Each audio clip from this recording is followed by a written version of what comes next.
Maganda ka. Sa mga katoto, ito na naman tayo. Ang pag-usapan po natin ay yung si Judge naman. Si Judge na tinuturo ni Julie Patidungan. Si Judge Felix Reyes. Naabutan ko ito si Judge Felix Reyes sa Marikina. Judge siya doon sa Marikina kung sana may hinahawakan akong double homicide case. Nasa biktima ako.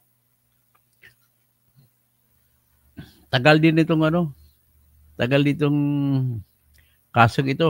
Hindi ko lang alam, binitawan ko na to kasi siyempre na-disbar na ako. Hindi ko na alam kung ano nangyari dito. Pero isa naman sasabi ko, wala naman ako nakitang extraordinary sa panggagawi o ginagawi ni Judge nung hinahawakan kong kasong yan. Napiling ko fair-minded judge. So, ngayon, ito ngayon ay mayroong issue. Tinuturo siya ni sabungero whistleblower na si Dondon Patidungan na siya yung judge na taga-ayos ng mga kaso ni Atong. Posible, hindi posible. Well, the fact na maraming judge at tinukoy siya ni Dondon, wala, at saka pangalawa si Dondon, wala namang kakayahan para tumira ng kahit sinong judge na walang dahilan. At the fact na si Dondon Patidungan ay talagang saradong bata ni Atongang. At si Dondon Patidungan po ay isa sa 6 na sikyo na kinasuhan sa pagkawala ng 6 na sabungero doon sa Manila Arena. Ang kinasuhan dyan, may kasama siya dyan. At nung mahuli sila, pinayagan sila magpiyansa, tigta 3 milyon bawat isa sa kanila. Yung pumayag dyan ay yung judge ng Branch 40 na si Judge Rebecca Guillen Obanya. Pasensya ka na, Judge. Nabasa ko yung decision mo. Halata ka po, Judge, na pinaboran mo yung mga sikyo. Bakit kaya pinaboran mo? So, tama ba kaya na tinrabaho ni Judge Felix Reyes na kung bakit ganun ang decision ni Judge Guillen Obanya? Babasahin natin yung pagbabaliktad ng Court of Appeals sa decision ni Judge Obanya na tinawag nitong grabing abuso.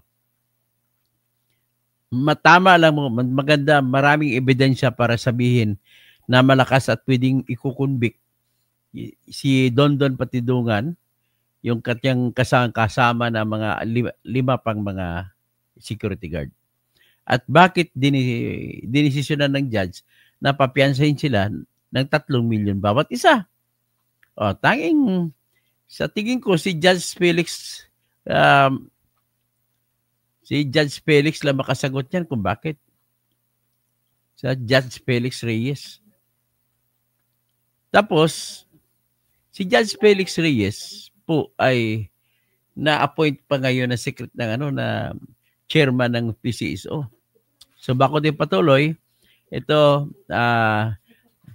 total hanggang 15 pa naman in July ang aking deadline sa pagsampa ng kaso kay sa Senate Electoral Tribunal para kay Erwin Tulfo. Kung maisip niyo tumulong, ay tumulong kayo dito po, inyo ko padalhan. May GCash ako dyan, may BDO, may kung ano pa. May PNB ako dyan, may PayPal, nasa inyo na po yan. Tapos, ito, pagpatuloy natin yung kaso naman ni Judge Felix Reyes. Alam mo, napakadelikado nitong kaso ni Judge Felix Reyes. Maaari siyang matanggalan ng pension dito. Sa ngayon kasi pension na siya eh.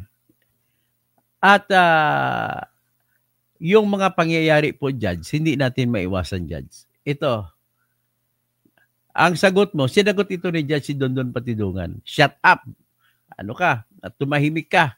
Kung wala kang ebidensya, tumahimik ka. Judge, umingay na kasi Judge eh. Di ba naging judge ka? Kung naging judge ka, na-analyze mo yung galaw ng tao at bakit matapang.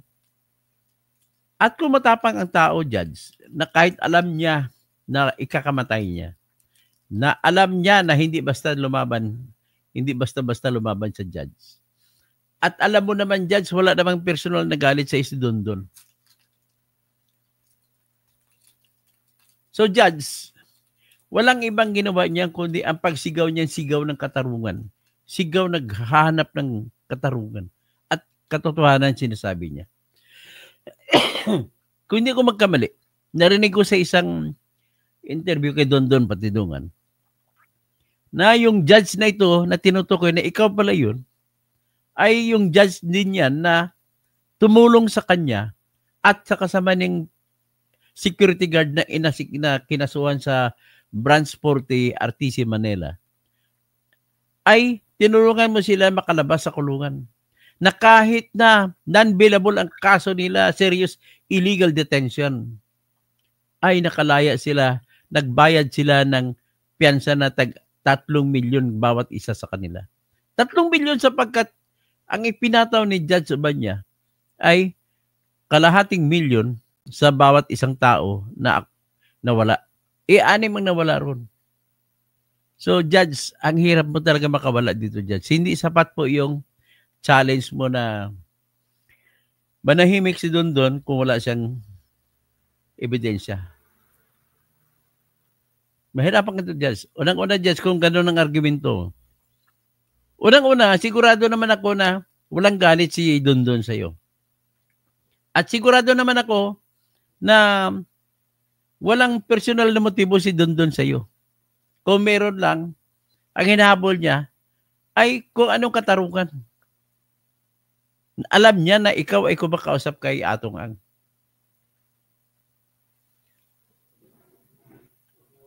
Isa pa, dapat nga magpasalamat pa nga si Dondon Patidungan sa'yo. Bakit? Nakalaya si Dondon Patidungan sa isang kwan.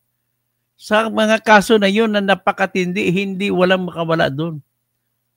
Evidence, great ang lakas ng ebidensya para sabihin na pakawala ni Judge Ubanya.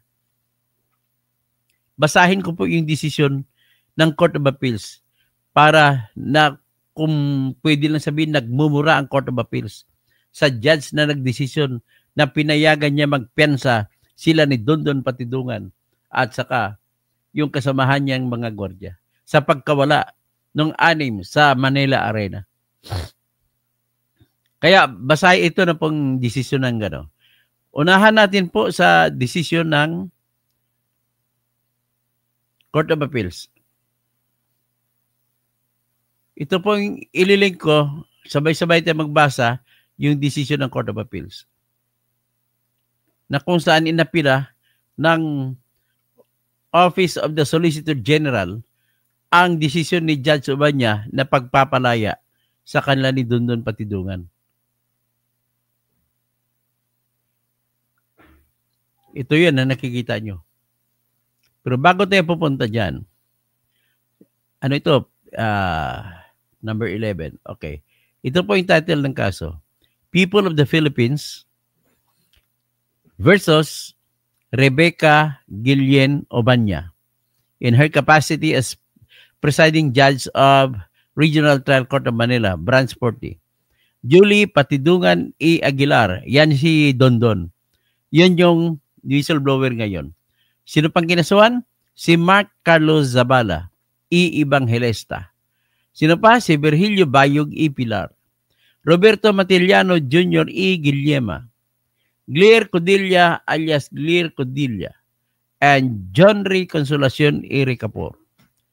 Promulgated December 20, 2024. Ang nagdesisyon sa si Justice Brusilas Jr. Tingnan natin ang basic facts.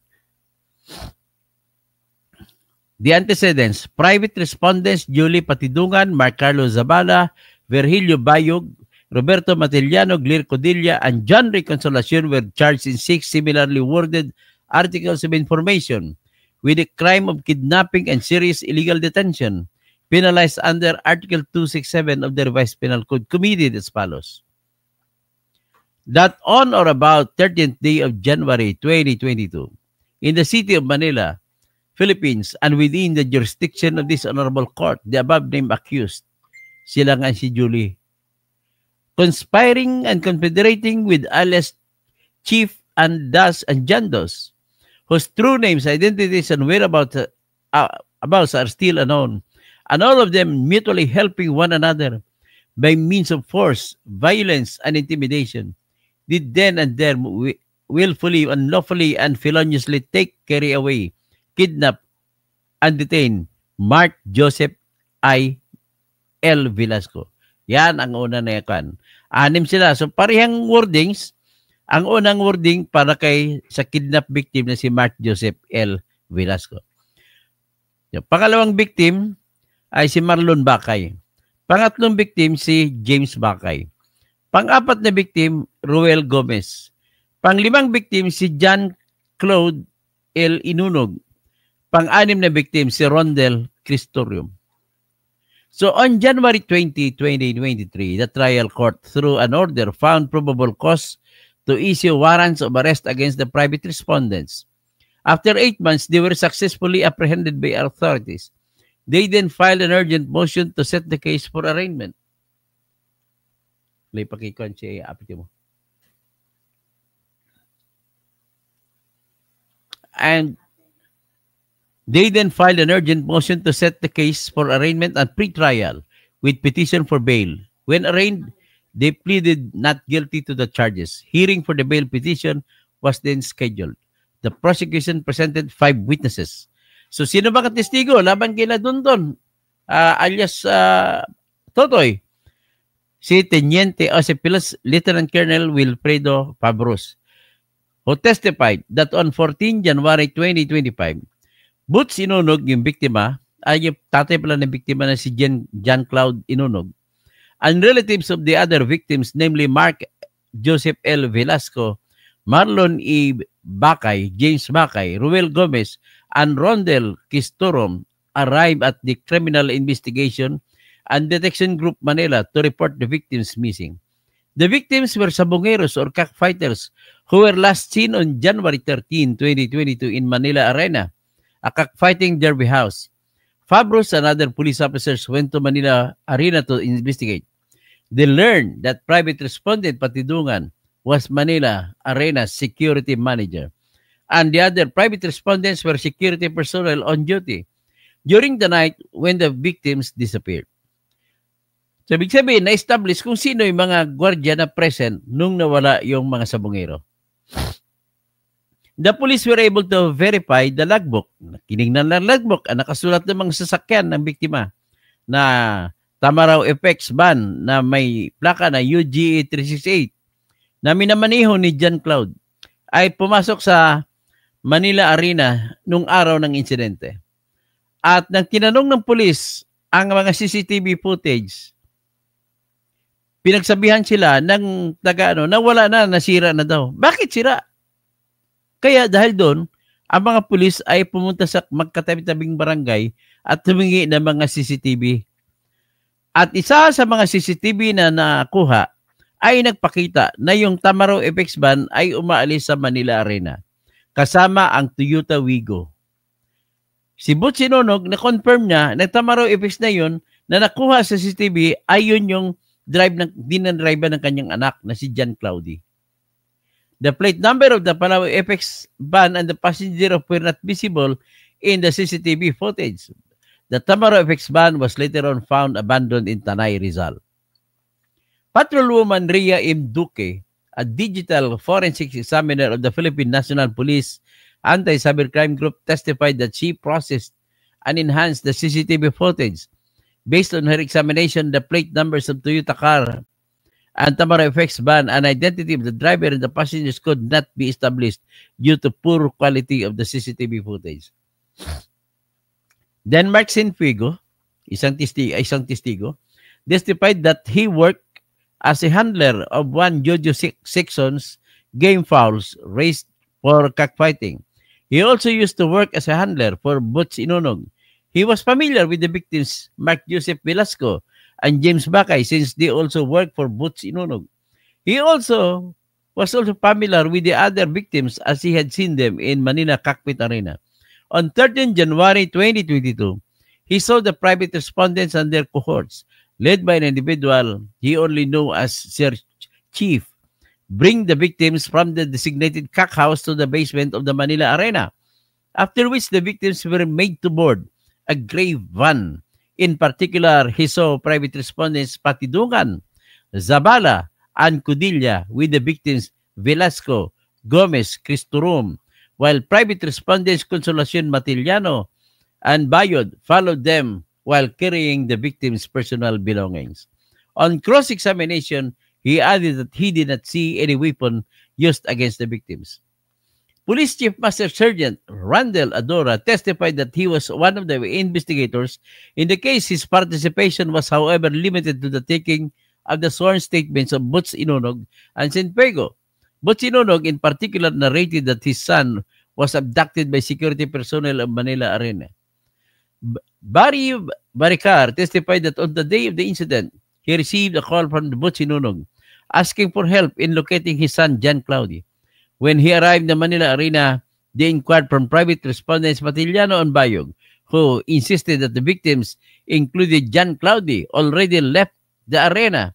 Baricar, however, was aware that when one leaves the arena, one has to fill out an exit pass.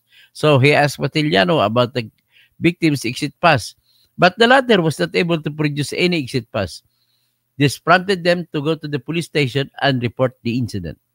To refute Cienfuegos' testimony, the private respondents in their memorandum argued that Cienfuegos had previously executed a sinumpang salaysay ng pagwawalang bisa ng pahayag. Therein, he expressly renounced the statements he previously provided to the investigators with regard to the incident. The trial court in the assail resolution found that the prosecution failed to provide strong evidence to establish the crime charged. In particular, it held that the prosecution failed to show that the private respondents detained the victims or in any manner deprived them of their liberty, considering that Cienfuegos himself testified that the victims voluntarily went with the private respondents.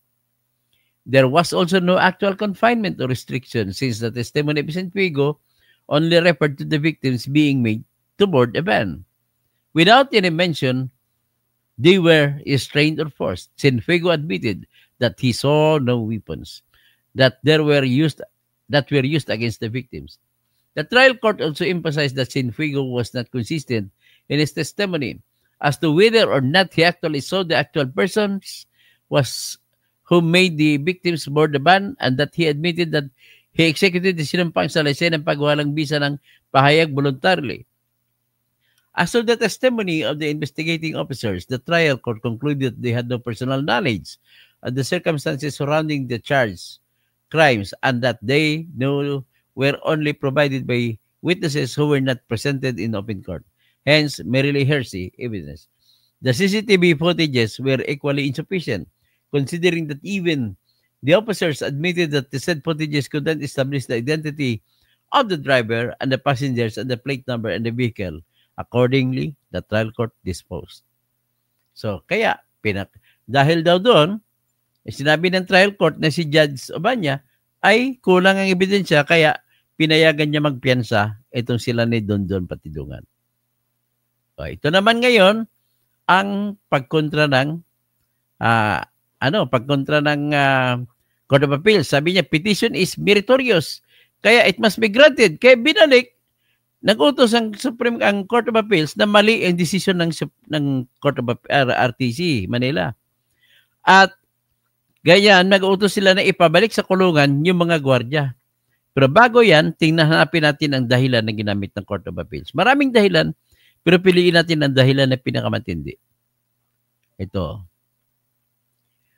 There is evident proof of conspiracy. Ibig sabihin, maraming ebidensya na may conspiracy, may kutsabahan. Tapos, tahasan din sinabi ng Court of Appeals na si Cienfuegos, yung pagbawi ng kanyang testimona ay hindi na immaterial, ay walang silbi. Tapos, sinabi nila na Kumbaga, hindi pinaniwalaan ang testimonya ni Sinpigo. Balik tayo sa sinasabi nila. Dito natutuwa ako sa sinabi ng Court of Appeals. There is evident proof of conspiracy, sinabi. O, ito. Ito sabi ng Court of Appeals na nilecturan ang judge. Based on the totality of the circumstances presented by the prosecution, there is strong evidence of conspiracy among the private respondents and their cohorts. Private respondents, Patidungan, Sabala, and Codilla were pivotal in restraining the victims, making sure they did not leave the premises and that they boarded the van. Private respondents Consolacion, Matiliano, and Bayod, on the other hand, carried the victims' personal belongings after they were made to board, ensuring that the victims did not abscond or run away. It can be clearly inferred from the circumstances that there was a common understanding among the private respondents and their cohorts relative to the commission of the crime. Their actions coordinated with each other to ensure that the victims were deprived of their liberty. Contrary to the trial court's determination, we found no basis, factual or legal, to agree with it because the private respondents were not the actual persons who made the victims board the van. Meant that they can have no criminal liability in relation to the abduction. To reiterate, one need not participate in every detail of the kidnapping, as the Solicitor General aptly observed. The orchestrated movements of the respondents unequivocally demonstrate a shared objective to detain their victims. So, yan ang sagot sa kanila. Hindi, kung mo sabihin yung iba, tumatahimik lang, hindi gumagalaw, pero hindi yan ibig sabihin na walang ebidensya na kipagkutsaban sila. O ito pa, sinabi pa ng Court of Appeals, pag lecture sa RTC, it also did not escape court's attention that the private respondents evaded arrest for almost a year. So dahil na tumakbo sila, matagal, nagtago sila, yung mga tsikyo na to, tinukoy nila na this is a proof that they were guilty. The sudden disappearance is a strong circumstantial evidence of their guilt. And if satisfactorily explained in a manner consistent with their innocence, will tend to show that they committed the crime charged. Jurisprudence has repeatedly declared that flight is an indication of guilt. The flight of an accused, in the absence of credible explanation, would be a circumstance from which an inference of guilt may be established, for a truly innocent person would normally grasp the first available opportunity to defend himself and to assert his innocence. Hence, the private respondent did not even present a reasonable explanation why they went into hiding. Yan. Next, isa pa, sinabi ng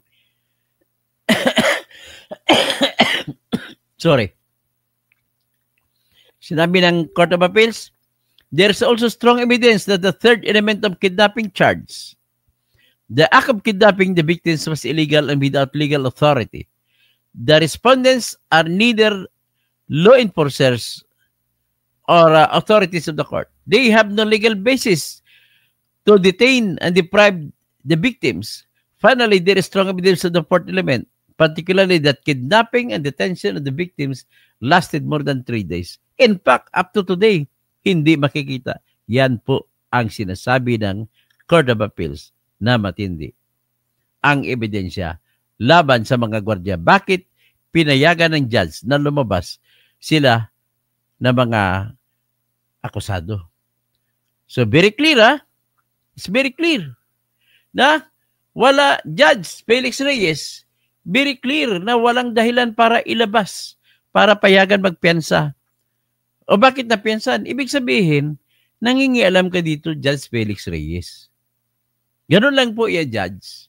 Alam mo naman ang ugali ng mga judge, they are always wanting to err. Kung magkamali man sila, magkamali sila doon sa side na nag-iingat lamang sila. Pero dito, hayag-hayagan, bold na bold. Si Judge Ubanya, na pinayagan niya magpiyansa yung mga 6 na security guard. Sa 6 na yun, isa doon si alias Dundun. na si alias Dondon ngayon, iisa sila sa kinasuhan yan. Ang mangyari po ay, yung kinasuhan sila, ano mangyari? Di ko accuse nila si Dondon Patidungan. Pero ngayon, dahil si Dondon Patibungan ay tumatay yung testigo laban sa kapwa niya akusado, makukulong sila lahat. Masasama na dito sa kaso nito si Judge Perez Reyes. Masasama na dito si Atong Ang, si Gretchen Barreto. The only way na makalusot yung mga gwardiya na yan, total, hindi naman silang pumatay, ay sumama na kayo kay Dondon Patidungan. Ha? Sino ba yung mga judge na yon? Ang mga gwardiya na yon? Tinatawagan ko mga gwardiya na yon na sina Mark Carlos Zabala, Virgilio Bayog, Roberto Batellano, Claire Codilla, at si John Ray Consolacion. Tinatawagan ko po kayo. Sumibat na kayo dyan sa bahay ni Atong Ang, dyan sa Paranaque. Sumibat na kayo, makipagkita na kayo kay Dondon Patidungan. At bitbitin nyo sa korte, pati si Judge Felix. Matindi talaga to. Grabe. Nag-successful. Biro mo pati bagay na hindi gagawin ng kahit sinong ordinaryong judge nagagawa dahil sa diskarte ng isa pang judge. Dito po, Judge Felix, wala ka pong kawala. Pasensyahan tayo. Alam mo yan, sapagkat ang problema mo rito, una, ang dami-daming judge, bakit ikaw ang tinuro ni Dondon? Sige nga, sagutin mo ako. Pangalawa, wala namang galit si Dondon sa'yo. Bakit ka tinuro? Pangatlo, hindi interesado si Dondon sa'yo. Bakit ka tinuro? Pangapat, ikaw pa nagtrabaho para makalaya sila ni Dondon. Pero bakit itinuro ka pa rin ni Dondon? Panlima, judge, hindi may tatanggi na kaibigan ka ni Atong Ang. So, yan lang po ang aking masasabi. O, mag-shout out na lang ako. Sige, pag-isip-isipan mo, judge. You can help, judge. Judge, alam mo yan, you can help. It is better for you to turn yourself in as a state witness, judge. So, Z Katubig, good afternoon. Doc Toto, watching from Saudi Arabia. Herman Pulyoso. Oh, Herman, kumusta ka na? Next is Pastor Rodi Rabi. Si Heidi Uyay. Uyaw pala. Toto, please, maawa ko ito. Tirahin mo si Erwin. O, nga, tinitira namin si Erwin Tulpo. Pastor Rodi Rabi, humanap pa ng ibang witness para madiin si Atong Ang. Chess Master, sa Bungiro din pala si Judge. Oh, sa Bungiro, sa tingin ko yan. Connect talaga, siyempre, tatanggi yan. Robert Curab, Delicadesa Judge, Pipito Duran, Cheese at Cayetano Director sa 18 Senador. Ay, wala yan. Hindi ko maniwala dyan, Pipito. Mahirap pagsalita ngayon. Ayaw ko na magmaritis na ganun. Dahil lang sa ginawa nila ganun, you cannot say. Wala tayong dahilan kasi tama naman po. Pasensya ka na. Ang tingin ko tama naman po ginawa ni Chis Escudero tsaka ni Alan Peter Cayetano. At yung kumukontra, sila po yung mali. Pasensya na po. Sam Arimado Eli, watching po boss from Legazpi City. Maray na hapon. Cesar Hugar, attorney, nahirapan daw yung mga diver na sumisid doon sa Taal Lake. Dapat mag-hire sila ng mga badyaw. Okay, badyaw. Wala nang scuba diving badyaw. Basta may pera lang sa ilalim. Mitas kaya niya, isisisirin ng ibang badyaw yan. Akailar Arsenio, tama ka na, puro dada. Kausing, yan, ebidensya sa Senado. Galit na galit talaga sa akin ito. Sige, yan na lang po at maraming salamat po sa lahat. Magandang hapon po.